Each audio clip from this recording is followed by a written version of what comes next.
You are listening to the Shot Caller Podcast with me, your host, Casey Diaz and Joe Needler. You can find us online at Casey Diaz Author on Facebook, at the Shot Caller Book on Instagram, or at the Shot Caller BK on Twitter. And you can always visit us at caseydiaz.net and send an email to info@caseydiaz.net for any speaking engagements or questions you might have. I want to get right into this podcast with not only just a guest, but a very, very cool friend that I've met along this road of faith. We met at church. He kind of just walked in there. Yeah. He just kind of walked in there, and I had no clue what TikTok was. I was that one guy, what?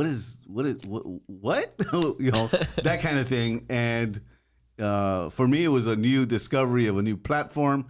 And so without any further ado, welcome to the Shot Caller Podcast. Our special guest, Jon Klaasen. Hey, what's up? What's up, man? Not much, man. It's going good. How are you? Good, man. I'm happy that you're here, and you said yes to the invitation. Happy to be here. Happy. Yeah, man. I'm so, I want to get into the interview phase of it because it's just, I know you have such an interesting story. Yeah, you can say that. I want to know how you seem to be walking into things and God just blesses you. Yeah. Dude, I have that thought all the time. I'm just like, man, I'm so blessed right now. Right? Just constantly. Yeah, you just you walk into it and boom, blessing. Yeah. A little bubble comes up, blessing. Blessing. Yeah. But man. It's so great to have you here, man. So Jon is something really cool. We're going to talk about your fan base, your platform. There's so much that this guy has on his plate. I don't know how a young man like this is able to take all that in and then still be focused and level-headed. And that's what I see with you, man. It's great to have you on the show, man. Thank you. But share about, I want to hear you growing up. Yeah. How did that look like? So I'm originally from Indiana, born and raised, grew up in the Midwest. And, I was raised on faith. My parents were really big on that, and that definitely shaped my life majorly. Music had always been kind of something that I was really into. I got my first guitar when I was 9. And that kind of is when I made the decision that this is what I'm going to do with the rest of my life. I know you're talking about the level-headedness with everything. It took a lot of years of failure, man, and a lot of years of me being someone that I didn't like, to look back and see that that's not who I wanted to be. There's a lot of things growing up, especially the early years of my career, like when I first came out to LA. There's a lot of things that needed to happen for me to be who I am today. So you come from Indiana, and what was the purpose of the move to LA? Because that's a big city. Yeah, it is. So I had done this little competition in Florida. It was for singing and acting and stuff, and a whole bunch of managers and agents show up. And funny enough, I actually got signed for acting before music. And so basically when I got signed, I moved out to LA. My mom came out with me. We got an apartment. And our 2-bedroom apartment was more expensive than our house in Indiana. Welcome to Los Angeles. Yeah. It was crazy. It's crazy. But yeah, I moved out when I was 14, pretty sure. Wow. And then started doing acting stuff, man. And then music kind of came along. That was always the end goal, was music. Yeah. I want to talk about the culture. Yeah. Behind, famous kids and there's the dark side of that. Very dark. Right? Very dark. What's the dark side? I mean, you obviously you've seen some things that most, teenagers or young adults have not seen that want to be in this kind of category that you're in right now. Let me preface this a little bit by saying, I'm very lucky that I had the upbringing I had. Otherwise, I probably would have gone through a lot darker stuff. Because right after I was off the X Factor, I was put into a band by Simon Cowell, and it got to the point where if I would go to any mall with my band, we would just be mobbed. And as a 15-year-old kid, that gets to your head. Oh, You think you're some pretty cool stuff. Yeah. You know? And even though, like, even with all my training, you know, and staying humble and all of that, going to church and stuff, it gets to you. And I thought I was really cool. I had this huge ego and stuff, and I needed to be shut down. That's what's happening with all these other kids. And there's a lot of these kids don't know Jesus, and they don't have any sort of reference on how to be the best person they can be. And to them, being the best person is having the most numbers, making the most money, doing the craziest things, because all of that sells too. That helps them to get their numbers. Is the crazier things that they do, the more money they make. You know, it's part of marketing. It is, and so I've been on multiple tours that were like social media tours, basically where you have just a bunch of these kids who are making like millions of dollars off of social media and stuff. You know, a lot of them have poor family situations because their parents are trying to take advantage of them for their money, and they don't really have like solid friendships because a lot of them don't even know how to handle that. Dude, some of these kids are like 11. Wow. They're like 11, bro, and then like all throughout these hotels that we're staying at and stuff, it's really dark, man. There's a lot of substances. There's alcohol. There's like these 12-year-old kids are being introduced to things that I didn't even know about till I was 18. Wow. You know, and they're doing it because they have like, there's a lot of older brother mentality for these kids who have been in the game longer, and they are like taking all these little kids with them on this whole thing, and it's kind of, man, it's a mess. It sounds like a superficial image that they need to continue to kind of you know, make it bigger and bigger. The bigger it is, the better. The more marketing, the more money. Very much so. And the other thing about this is the kids who, you know, smoke and drink alcohol and stuff, that's where you meet a lot of your people. Like this whole business is networking, especially. Like that's goes for anything, but for this especially, you meet someone, you take one picture with them, that could change your whole brand. Wow. You know, it's like if you go to a party and you're smoking and stuff and you get drunk with somebody, then they might be like, hey, you're a really cool dude because you're drinking with me and we're getting drunk because that's the thing. And then like they take one picture with you, people see you with them, and all of a sudden you have this brand that's blowing up. You're getting like hundreds of thousands of followers overnight. And so it's like, it's those kind of things that are getting these kids the recognition. So like, oh, this is the path. Yeah. I need to go out. I need to get drunk with people, smoke, sleep around. And this is how I'm going to build my following. And, you know, a lot of them are like, I'm going to sell my sex and all of that kind of stuff. And that's something that I've avoided my entire life because going into this, I had a good mindset of like, this is something I'm never going to do. I'm never going to get into that. And I'm a little lucky because I just don't like the party scene. I've been in it, but I never enjoyed it. Yeah. And honestly, I think it was God putting some blinders on me and keeping me safe, because on my own, I would have definitely succumbed to some stuff. Yeah, and you know what's funny is you know, and I share that same experience as far as you know, there's things that like the world has to offer that it just doesn't do nothing for me. Exactly. It's like it's dead. It's not fruitful, and I could do without. Yeah. You know, and there's, it's absolutely normal. I think when you're in the faith, it should be, you know, that the party scene, all this other stuff, you know, and I'm not saying, you know, not have friends that do that. Yeah. I think you need to, you know, have some kind of connection there. A lot of my friends are that, you know? Yeah, yeah, and you don't throw people away. No, not at all. You know, Jesus didn't throw us away, and I know I was thrown away worthy. You know, God should have Yeah. tossed me to the side and went, yeah, we're done with you. But he didn't. Yeah. He didn't do that to us. Exactly. And we can't do that to people.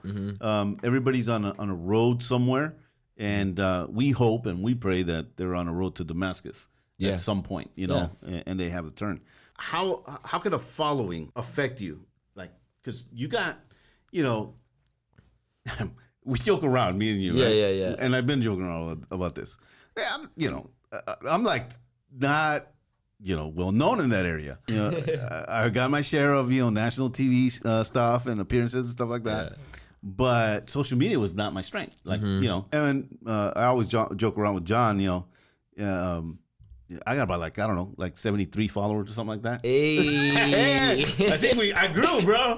I had like 65 before. Yeah. I was like 76 or something like that. That's great. I haven't checked. That's great. But you got like a serious following. Yep. And like, how does that affect you, man? Like now, like in the present, Well, I mean, as I said in the past, it was hard for me because I was losing myself a little bit. I was being super egotistical and stuff. But around when I was 17, I had like all of these opportunities just fall. And I had to move back to Indiana. And that was like my worst dream at the time. Oh, I didn't know that. Yeah, I had to move back because, I mean, my parents were basically supporting me this entire time. They were paying for a house in Indiana and an apartment in LA that was more expensive than our house in Indiana. Refinanced the house and everything so that we could do all this. And it just kind of got to a point where it's like, we don't have any more. Yeah. So, I had this one band with a record deal on the table, and basically in like 4 months, I was going to be touring with the Vamps. I don't know if you've ever heard of them, but they're huge in Europe and stuff. And so we were going to be opening up for them and playing 20,000 seater arenas for their tour. Yeah, insane. A lot of people. And basically they ended up writing a song that had some sexual innuendos and stuff. When they got into the studio one time, I was like, hey, this is a dope song. Can we change a couple lines maybe? And then they basically told me like, hey, if you're cool singing about this, you can be in the band. Otherwise, you gotta leave. Wow. And dude, I don't know where the courage came from. To this day, I can't tell, because touring 20,000 seaters, that's been my dream since I was a kid. And that was me. When I sat down in that meeting, I said, no, thank you. That was all God, bro. Wow, I can't take any credit for that. I cannot take any credit for that. I don't have that strength. Yeah. I'm telling you that right now. But after that, I had to move back to Indiana, and that was like, I actually struggled with a little bit of depression going back and stuff. Because I also had a girlfriend that broke up with me at that time as well. Nice. I mean, that's how it usually does, right? Move back, girlfriend breaks up with you. Of course. Yeah, bro. Why wouldn't somebody want to break up with you at that particular moment? I know, man. I was going through a rough time. But it was exactly what I needed. Yeah. I needed to be humbled majorly. And so after that experience, it's helped me to stay level-headed through the rest of this. And this, I try to keep my viewpoint now on what my focus is, what it was in the beginning when I first started this, before anything happened. And my focus in the beginning was, I'm doing this to bless others and to try to make a difference in these kids' lives that don't know Jesus, that are making so much money, and it's just so difficult for anyone to have any sort of impact on their lives. God gave me this phrase when I was younger. I don't think I've told anyone of this, but he said, be an influence to influencers. Wow. And that's powerful. That's something I've been striving for. And it's crazy the opportunities God has given me through this, not just in my own personal life, but like, because, I don't drink or smoke and any of that. I really don't do the party scene. I've had so many people come up to me and be like, yo, how do you do that? Like that's incredible. And people wanted to talk to me about my faith and stuff. And it blew me away because I was like, why do you want to talk to me? I'm the dude with the least followers at this party. Like, really? That interests you? The fact that I'm not like in the party scene? You actually want to talk to me about that? It blew me away at first. Yeah. But there's something with it. Like the people that God has his heart set on, they come and talk to you when you act differently than everyone else. And it seems like, they know who the Jesus people are. Yeah. Because they're going to go through stuff. I mean, that's just life. All of us are going to go through stuff, right? Yeah. And it seems like there's certain people that just like you said, God's shifting through them. Mm-hmm. And at the right time, they end up knowing who that Jesus person is. Yeah. Right? And there you are in a party of probably, I don't know. And you're the only guy that's kind of like maybe bobbing his head, but no drinking. Yeah. Just having a little dance in the corner. Yeah. Like, hey, where's John? Anybody seen John? Yeah. And there you are, Yeah. on a Bible app. I don't know. It's funny, bro. I actually do that. Do you really? Yeah. I'll have my phone out, or I have this little mini travel Bible. Yeah. Every once in a while, I'll just be like, you know what? I'm just gonna.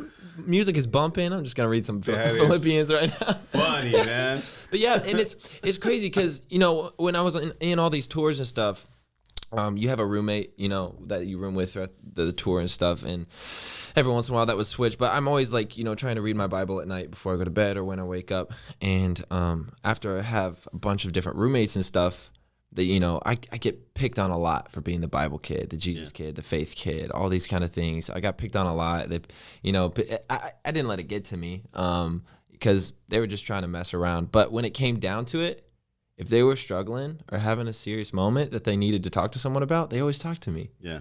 It's amazing. It was crazy. Yeah. It's like for anyone else out there in any sort of similar situation, it doesn't need to be like in social media, whatever your job is. People making fun of you for having faith and doing that kind of stuff. I'm telling you right now, if you just keep it up, they're going to have a moment where they're like, man, I need someone to talk to. And they're going to think about you. Yep. It's always like that. It's crazy how that works. Yeah. It's crazy. Yeah. My brother-in-law, he just came to the Lord literally maybe 4 weeks ago or so. Amen. Yeah, man. And he's 47. Wow. And the dude's single guy, right? Single guy, works out, took care of himself. All right. Party guy though, right? For a long time, party guy. Yeah. Great job. No kids. Not married. And so now Christian ladies that are out there, just know that there's a born again guy that is actually pretty, he's a go-getter. He's a good catch. He's a good catch. But now he's experiencing like this is happening now. Mm-hmm. He's going through a little bit of little persecution there. Oh yeah. And in the cool part is that he's understanding like, and I know it's the Holy Spirit like actually allowing him to understand that. Just watch, it's okay. Mm-hmm. Keep on moving. Yeah. And when they need the help, they're gonna approach you. They're gonna know you're that guy. That has some kind of comfort for them. Mm-hmm. But this is interesting, man, because I look at you and you're plastered everywhere, man. You're like everywhere, right? I don't know. You got about like 300 followers, something like that. Yeah, 300. Something like that. We're close to 13 million now. Holy shamoly, dude! That is nuts. Yeah, that's a lot of people. It is. It's pretty crazy. I can't even. Wow, that's crazy, man.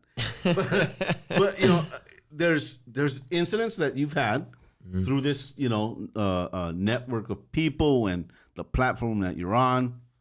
13 million followers. You've been chased down a bit from time to time. Oh yeah. Can you share some of those highlights? Yeah. So actually, some of the craziest stories I have are back in the day, right when I got off the X Factor and I was in that band. I don't know if anyone on the podcast knows, but Universal City Walk, just down the street actually. Yeah. So we were there for a concert, but it was like a bunch of hot artists at the time. Emblem 3, Austin Mahone, like a bunch of like boy band type fans were there and stuff. And there's a whole press thing happening with this concert, and so I don't know if you know, up in the food court area where that balcony is. There was like a VIP section that they had cut off, so no fans were allowed in, and it was like a red carpet and all this kind of stuff. And we were in that section, and the concert had ended, everyone had left, and there was a bunch of fans that figured out that that was the VIP section, and they were up there just waiting. And we didn't think it was for us. Yeah. But there was probably 200, 300 girls that had surrounded that area. And we just like looked around and we realized we're the only people left in the VIP section. Like everyone else has left. So they're waiting for us. And we're like, whoa, this is crazy. Yeah. And so me and my buddy, one of the other guys in the band, being the adventurous dudes we are, we tried to walk around to the other side because everyone was waiting kind of by the escalators. Yeah. We tried to walk around to the other side of the balcony and see if we could get around. And we realized the only way out was to walk behind all of these girls. And we were going to try to sneak out, right? So we're starting to walk around. We got, we're trying to stay like low and like inconspicuous. Yeah. There's a few girls that like recognize us. And we're like, shh, we'll take a picture with you if you don't say anything. Yeah, okay. Like, quiet. We take a few pictures, and then like one of the girls in the big crowd turned around and saw us taking pictures, and she screamed. Oh no. We didn't know what to do. Yeah. Because they said you have to wait on extra security in order to walk around here. Like don't leave. And so we're like, oh crap. So we start bolting through the garage. We just start running. Okay? And they all started chasing us. All 200 of them. So we have this crowd of 200 girls chasing us through the garage at Universal City Walk. That is nuts. And dude, these girls are athletes when they want to be. Let me tell you, we were jumping over walls and they were doing the same thing. What is that called? What is that called when they're jumping from building to building? Parkour. Dude, it was insane. We had this really funny moment. We ran out in front of this car, and the dude hit his brakes, and he was like all angry, like, what the heck, man? And we're like, so sorry. And we start running. And then he just sees this mob of girls start chasing us. And I look back and he's like, oh, shoot. Run, boy, run. That's crazy, man. Yeah, it was crazy. That's one thing about LA. I don't know if, I'm sure it happens in New York, but LA is nuts, man. Very nuts. It's they see someone, and if they see someone that they really like, they don't care about street lights. They don't care about nothing. No fear. There's no fear. They're jumping in the middle of the street to try to, do whatever they want to do. They will do anything. Yeah, that's crazy, dude. Funny part about that story is actually the entire time I had a hot chocolate in my hands. Oh no! And I was wearing a white T-shirt, and it was not white by the end of that run. I was like running away. There's just hot chocolate all over me. That's crazy. Man. I still have that shirt. The influence behind the fame, good and bad. What do you see there? I mean, because not everybody has that many followers. Mm-hmm. I mean, there's kids right now and young adults that I keep saying young adults. There's adults. Mm-hmm. There's like a category of 40 and 50-year-olds in TikTok now. Yeah. Oh yeah. Yeah. Oh yeah. And they're actually a whole group of people that are going, no, I belong here. I'm 40 plus, right. Whatever. And it's funny stuff. But here you are. The influence behind fame, both good and bad, where do you see? Because we talked about, okay, so by God's grace, it didn't, it was affecting you earlier on. Oh, very much. Yeah. And now we're at a stage where I don't see that. Like, I see you and, when we were before the quarantine thing. Yeah. I mean, you act very normal. Like, yeah, you do. Thank you. I try. You do. And you come to the Bible studies at the pad, and you act normal, like. Mm-hmm. And I think the perception. Here's what I'm trying to get to. The perception of like people is that once you reach a certain fame or a certain platform, particularly in social media nowadays, right? Because that's a big thing now, and you're not gonna get rid of it. You might as well join it somehow. Mm-hmm. Yeah. And use it for good. The perception of people on the outside or the people that are trying to get into, they have this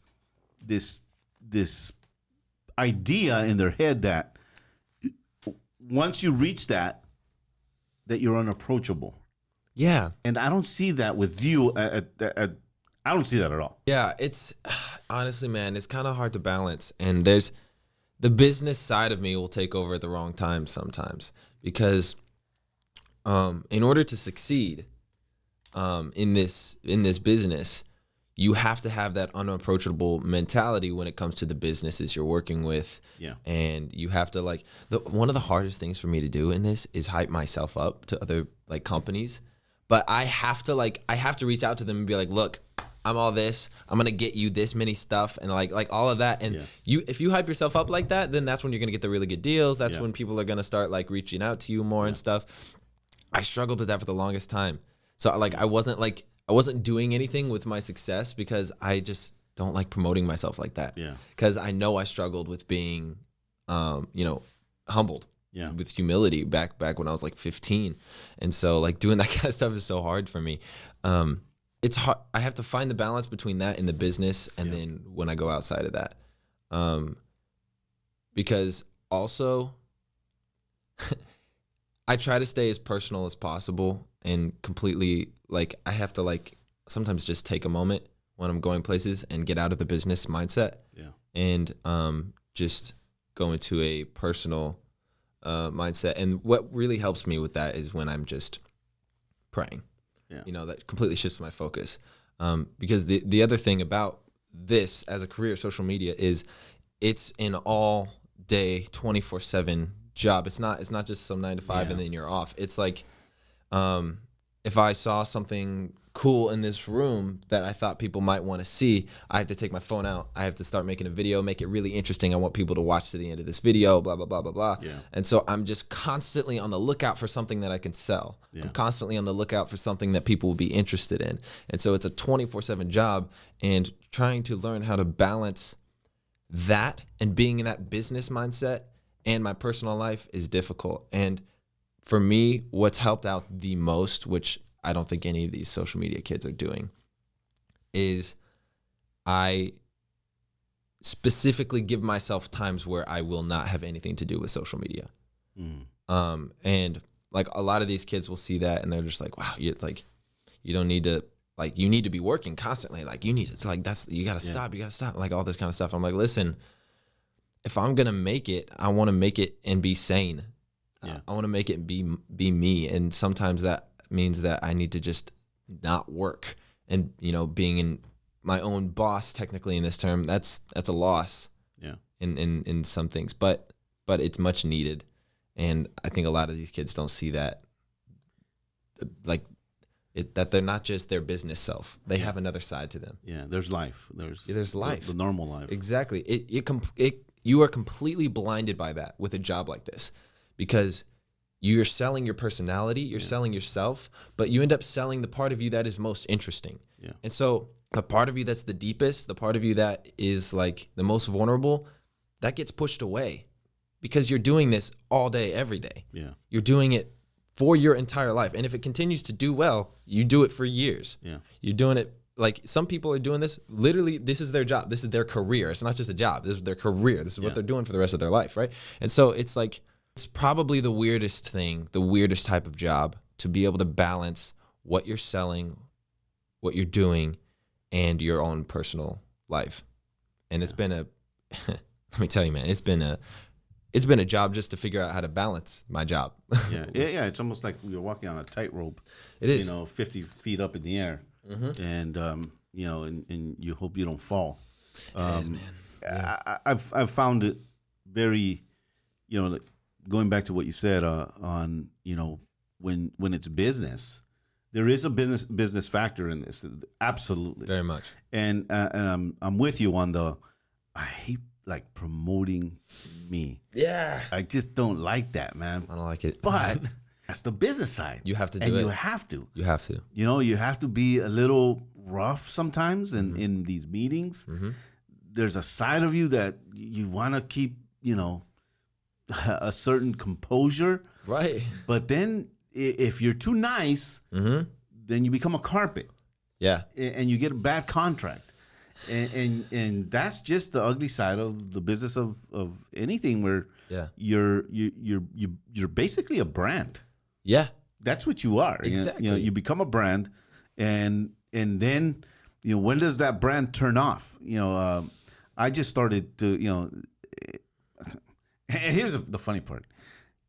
You're a good-looking guy. You're young. Thank you. And you're very popular. Not so much over here on this side of the seat. Come on now. Just keep it real. If it wasn't for the book, I got a face for radio. That's the reality, right? But experiencing now that once you hit these platforms and people start to notice you, whether you're on TV, a book, a movie, whatever it is. And you're sitting in a restaurant, and I love when it happens, and my family's there, because my family just ignores me. It's just like, yeah, whatever, right? Yeah, okay. Yeah. But I get a kick out of it when we're and we make a joke about it. Yeah. We're in a restaurant or something, and somebody will come into, are you Casey Diaz? That kind of thing. Yeah. And in my back of my head, I want to laugh so hard, only because I know that's bothering them. Yeah, you're like, oh, yeah. It's a big shot now. We're gonna hear this all day now, right? but then you got to have that switch, because people really, they admire the work that you're doing, or they're just fans. They like hearing what you have to say, or what the content that you're putting out there. And you gotta be human. Yeah. And appreciate that these are the people that are actually carrying us. Yeah. In a sense. Oh, 100%. They're buying your merch. I just said merch, people. Yeah, bro. It's true. Hey, I'm getting there, man. Yeah. An old gang leader just said merch. I can't believe I said that. He said new drop coming soon. New drop coming soon. Got that shot collar merch. Come on now. Exactly. I'm working here. But, they support, and they buy what we're selling. And we gotta keep it human. Yeah. And really understand that these people, they love what you're in, and they're supporting that. Yeah. And what has changed since fame came to play in your life? Like, obviously you're a believer. Any new changes, anything that you weren't doing before that now you're doing, besides, learning a whole lot along the way? Well, I'm getting close to the point where I've had, I don't know how else to say this, I've had fame longer in my life than I haven't had it. Because it hit me when I was so young. I was 14. I'm 22 now, so in a couple of years, it'll be half and half. But it's kind of hard to say how it changed who I was, because I was just so young. Yeah, I didn't even know who I was at that point. I'd say that it's helped me to learn quick in some areas of my life, because I feel like in this business, especially with your faith, you either learn quick or you don't learn at all. Yeah, or you learn the hard way. And that's what I'm seeing around me and stuff. So it's taught me to, I am constantly trying to learn about myself, about what I'm doing, and all that kind of stuff. Because if I don't, then I'm gonna learn the hard way. Yeah, you said. And man, I don't like learning the hard way, because it's really painful. It is. It really is. And, I think, here's a place where you're at in life, and you're learning as you go, and being patient through that learning process goes a long way. Learning how to talk to people. Yeah. That's a huge skill, man. Like, yesterday we were going to Ventura. Okay. Ventura is the only place that in California right now that is completely open. Really? Yeah, you could eat in a restaurant, no mask. I had no idea. Yeah, bro.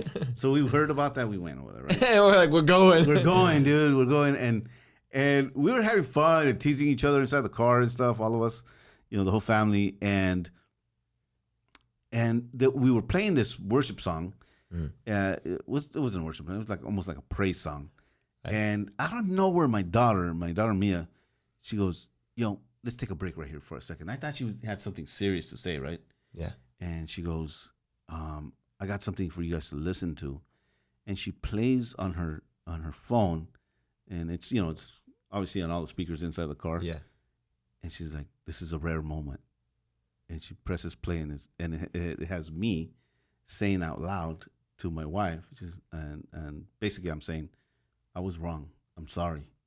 And that's all she had. I'm like, "Really, dude?" Like, yeah. She had you saying, Yeah. I was wrong. I'm sorry. I'm sorry. I'm like, how do you have that? Like, why would you have that? Number one, right? That's Yeah, hilarious. it's funny. It's like, because I think that even with our families, right? Because like, Yeah. you have cousins, friends, close family. I'm talking like the immediate family. Yeah. And to them, you're just John, right? Yeah, you're just you. You're just you. Uh-huh. I'm just dad at home. Like, nobody comes up to me in the morning and goes, "Here you go, author."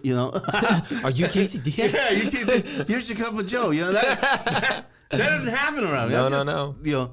And I think it's funny how people like react to certain situations in this. It's learning, man. Yeah. It's learning as we go. So what's next for you, man? What's next? There's some pretty big things I want to talk about. I'm gonna let you say whatever We'll you're get gonna there. say. Yeah, We'll get there. We can do another segment on that. Yeah. But you have a band. So I'm in a band currently. Yeah. And I'm telling you right, this band is such a blessing from God. I've been in many, many bands through my career, I guess you could say. I've been through many, many bands, and this is the first one where I have genuinely been not even been able to be open about my faith, but actually encouraged to be open about my faith through the band. And I struggled a lot with being a solo artist or being in a band, because I always felt better in a band. Yeah. I always like enjoy that more, but every time I was in a band, like there was another person, who was kind of running it and telling me what I can and cannot do, and how I'm supposed to, be, what I'm supposed to say, how I'm not supposed to talk about my faith, and all these kinds of things. So that was very difficult. But in this band right now, it's the opposite, and it's incredible. Wow. It's 100% blessed by God. My best friend is in the band, who I've when we first met, we just instantly felt like two disciples. It's like there's some crazy stuff that's happened with him. It's been really cool.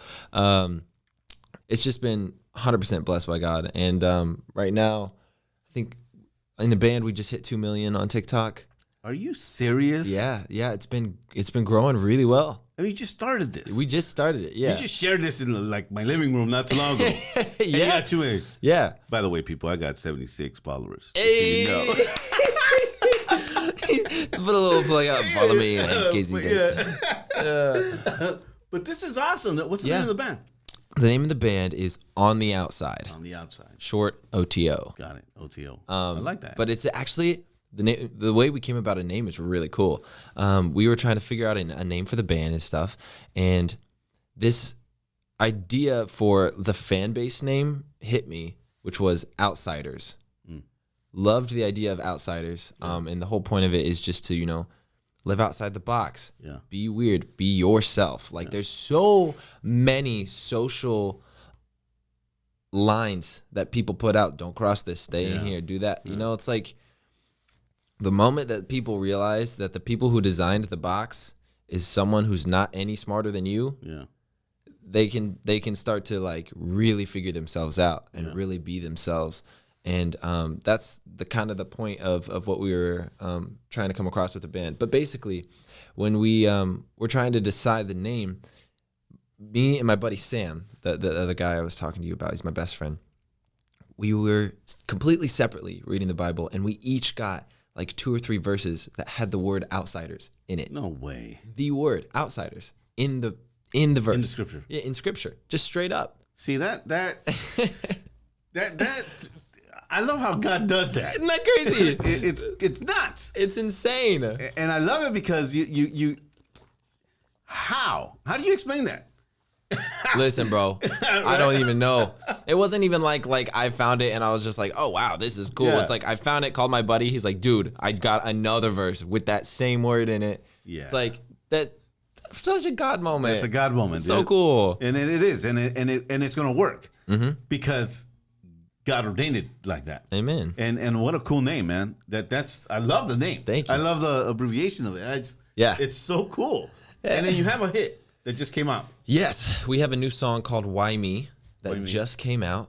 It's our newest single, and honestly, it's my favorite one we've released so far. We've released, we're completely independent right now, no record label, anything. We've had a bunch of people reach out to us, but we've kind of turned them all down because we're waiting for a bigger deal. That's smart. Yeah, and so we haven't released like our really, really, really good songs yet. And Why Me, I feel like, is our first song that I'm just like, I'm really into. Yeah. And so I'm really excited to see where this one will go. We have about 3 or 4, oh gosh, how many do we have out? 3 or 4 singles out right now, and they're really good. So sorry for saying that, like they're not my favorite. But yeah, we have an entire album done already, and we're ready to like put them out when we can. Yeah. But right now, Why Me? It's definitely the name of the song that you should listen to. And by the way, I did listen to it. I did. You did? I did. Thank you. What a guy. Did, and I'm like, I found myself, because it's very, the lyrics are really, really good. And I'm not just saying that. It's just, it's definitely your generation. But even for me, I mean, I'm hitting 50. But I'm listening to it. I sat down and I went, this is good. Yeah. This is like really, really good. Thank you. I liked it. And I don't know if my daughters, I don't think I've shared it with my daughters, but it's a really good song. Thank you. I think so. I appreciate that. I appreciate it very much. What message do you have for young Americans that are trying to do what you're doing right now? I would say don't take the fast route. That's what a lot of these kids are doing. And, that's what happened to me when I first started. And even if you're successful, and it's hard to measure that, because I wouldn't call success money and fame. I would call success being happy with who you are and who you're surrounded with. Because, if you're not happy, then what is all of that success worth? If you take the fast route and if you don't figure yourself out before you try and sell yourself, it's just going to turn out really bad. And there's going to be so many more personal struggles. I'm telling you right now, man, I have so many friends that are dealing with so much because like more than anyone should have to deal with emotionally. Like they don't know who to trust anymore. They didn't really find that core people in their life, and it's just so hard for them to. We're created to be with people. We were created by God to have people, to be with people, to influence people, to create friendships. And as soon as you bring on something like fame and money, it instantly becomes harder to find those genuine, real relationships, because everyone's selling themselves. Everyone's selling you something. Everyone wants you to sell their thing. Yeah. And it puts so much more pressure on living a normal life. Yeah. You can't do it. Yeah. You just can't. And especially these young kids, I know it's hard to understand that.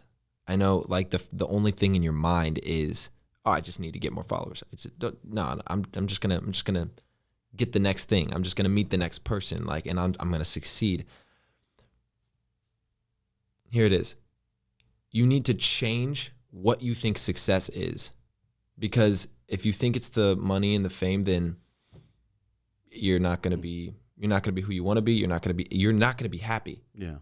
You're not gonna be happy. I was talking to a buddy about this. There's so many kids, especially in the social media industry, that think money and followers is gonna make them happy. Like that's like probably the main problem. Yeah. They all think the money and fame is gonna make them happy. Yeah. I mean, so does so many people in the world. Yeah. If you have the opportunity to gain fame and to gain money, then a lot of people do it because they're like, oh, well, this will solve all my problems. Yeah. But after gaining all of that, I can tell you right now, that's not what makes you happy. Yeah. Like, look, there's millionaires out there Yep. who kill themselves. Mm-hmm. If money made you happy, why would they do that? Yeah. Yeah. Or they're on meds. So many people don't understand. Like, you can hear it. I heard it. The reason I'm so passionate about this is I heard it a million times. Mm-hmm. Money doesn't make you happy. Fame doesn't make you happy. All these kind of things. I heard it a million times. I pushed it away. I was just like, yeah, okay, but it'll solve some problems. Yeah. You know? Yeah.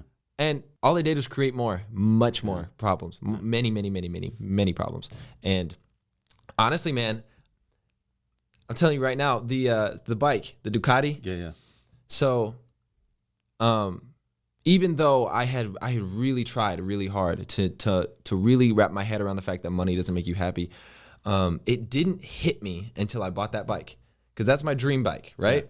Yeah. I've wanted it since I was like 13 when I first figured out about motorcycles, and I got obsessed, and I was like, oh man, this is gonna blow my mind. I'm so excited. I bought the bike, I enjoyed it, and then I just sat in the garage and stared at that bike, and I was like, I'm not getting what I wanted from this. Isn't that? It's crazy, It right? is. I bought my dream bike, what I wanted since I was 13. Yeah. I was like, wow, I just bought something I've wanted for like 10 years. Yeah. And I mean, it was nice. It's fun. I enjoy it. Yeah. But I didn't get anything from it. Yeah. Like, I would rather go hug my mom. Mm. I got more from that There we go. than just staring at this dream bike. Yep. It's crazy, man. It is, man. It hit me hard. I love that you said that, because it's so 100% truth. You know, we bring to this podcast stories. This one in particular deals with faith and fame, and it's so true. Like, you get this one thing, you know, this one new toy, this one new gadget, and you buy it, and you I was gonna say you seen it in a magazine. We don't even use magazines anymore, right? But you see it online, or you see somebody else with it, and they're having fun with it, and you go, man, I could have fun with that if I had that, right? And then you attain it, and you're right. You it just sits there, and you go, this was supposed to bring me something else. Yes. Something else. Something else. And where's that something else? Yeah. How come I'm not feeling that something else?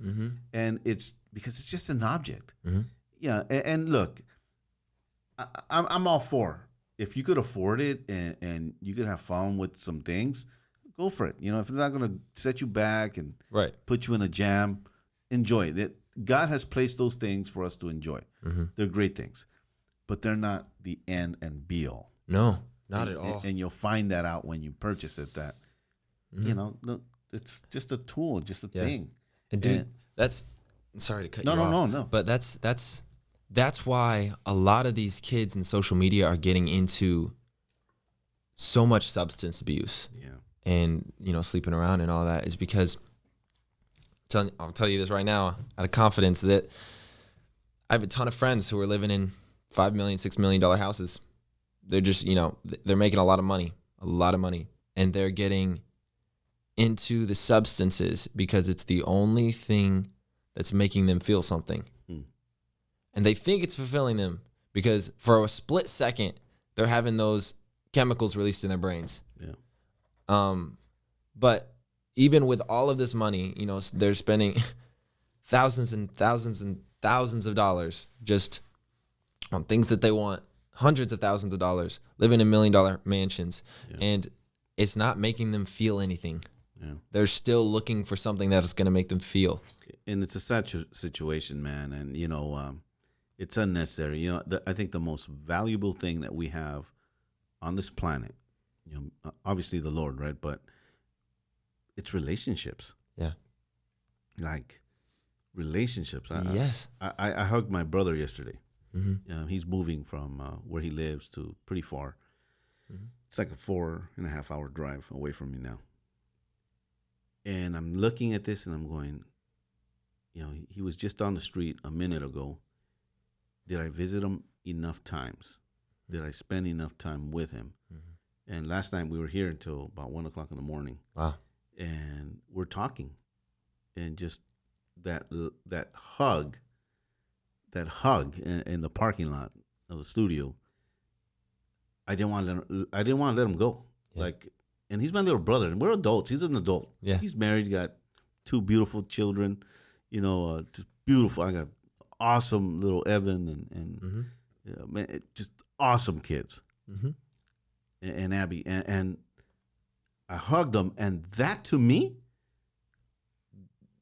that fulfilled something in me in that moment. And here's my disobedience. I like being just straight up like that. All right. Here's my disobedience. God told me, before I even hugged him, lay hands on him and just pray for him. Pray for him. He's your younger brother. Pray for him. And instead I hugged him, which was a great moment. And I got in my car and I went, nah, he's cool. Yeah, he's fine. He's fine. Dude, I couldn't sleep all night, bro. Really? I couldn't sleep all night going, I didn't pray for my little brother. He's a man. He's a grown man. Yeah. But he's still my little brother. And I didn't listen to what God told me to do. And you have those moments. And I think those are the moments that really make you realize the most important things that we have here on earth. It's not things. No, not at all. It's not things. It's our mom, our dad, our daughter, our brother, our sister, cousin. Those are the important things in life. It's relationships. It's relationships, man. We were built for. I think this is why, like, this whole lockdown thing is messing with people. Very much. Very much, because we're made to socialize. We're made to commune and to come together. And when that's lacking, man, people get depressed and all kinds of stuff. And then, now, even famous people are getting all jacked up because they can't move. Yeah. And they're the ones that are usually flying all over the place. And now they're contained. They're stuck with their thoughts, And people are, it's funny because people are making fun of, rich people right now. They're like, oh, you're in quarantine in a $10 million mansion. Oh, you poor soul. What they don't get, and I don't think we'll ever be able to explain this to the world. Yeah. You're never going to be able to explain that money is giving these people more problems than before. Anything else. I mean, I'll try my best, but it's going to be so hard to explain that to the world. But these people that have all that money and that are stuck in their mansions, as you said, they're used to just like 3 times a month flying to different parts of the world. Yeah. They're always doing business. They're go. Yeah. That's their mindset. And I mean, it's hopefully really good for them. Hopefully it's taking their mind off the business mindset, and maybe they can think about themselves. But it's creating a huge disruption in all of these people's lives. Yeah. And so it's like I try to be empathetic with everyone and not just. I think it's smart. Like to think about both sides. Don't just cast an opinion loosely like that. You got money, you're fine. You're fine. Everything's good with you. No. Go sit in your boat in the garage. Go sit. Yeah. It doesn't make a difference. Like I would rather be stuck on the street with 5 friends than in the nicest house in California by myself. Yeah. Because no matter how many toys I have, and like I could have a movie theater, a really nice pool, I could have a friggin' butler service, like bringing me food whenever I want and all that. But that would if I had that, I would find myself trying to talk to the butler as much as I could. I'd be like, hey, you want to hang out? You don't have to cook nothing. You don't have nothing. Nothing, just be with me. Let's play checkers. That's what would happen. Yeah, that's so true, man. Man, this is such a good conversation. I thank you, man, for coming here, man. I know. How do we reach you? For the rest of the million people or the rest of the 100 people that have not followed you, how do they get a hold of you? Like, how do they follow you? Yeah, so on basically all platforms, it's just my name, Jon Klaasen, which is JonKlaasen. So if you search that on any platform, you should be able to find me. Yep, and he's very easy to find. He's just plastered all over the place. Man, Jon, thank you so much for being here. Thanks for having me. Yeah, I know your time is valuable, and I'm very very humbled to have you on this podcast, man. And stop. No, man, I appreciate it. I appreciate it. Come on. No, it's true, man. I know how busy we can get. Oh, yeah. That's just, Yeah. I sit in meetings every week. Like the smallest meeting is about maybe, an hour and a half. Yeah. And it's time and it's valuable. And so I know that I appreciate you coming in here, man, and spending time with us. Listen, guys, you're going to keep on hearing stories like this that are, they're valuable. They're stories of today. These are real people that have come to platforms and places of fame and still keep Jesus in the center of their lives, in their hearts. And I think this is so valuable for our listeners to keep on, subscribing to the podcast. I thank you, every single one of you. I'm seeing, I've walked into this thing not knowing what analytics were and all that stuff, all the backroom stuff. Oh, yeah. And now I'm excited. Just, you kind of peek in and you're like, whoa, that's how that works. Yeah, that's cool, right? It's cool. But, I want to thank you, me and Joe Needler, our co-host, who's not with us right now. But we want to thank you for being part of us, for supporting us. And we're, it's the Shot Collar Podcast. We're everywhere now. iHeartRadio, Apple. It's very easy. Shot Collar Podcast, and we'll show up there. And for those of you that, you've been asking us, how do we support the podcast? It's easy. You go to anchor.fm, and on there's a little thing that you just click. It says, support, and there's three ways of doing that. You can go ahead and do that, and we appreciate it. Want to keep the lights on. All two of them. But we love you guys. Thank you so much for being a part of the Shot Collar Podcast. Until next time, John, thank you so much, brother, for being on here. Until next time, God bless you and keep Jesus first.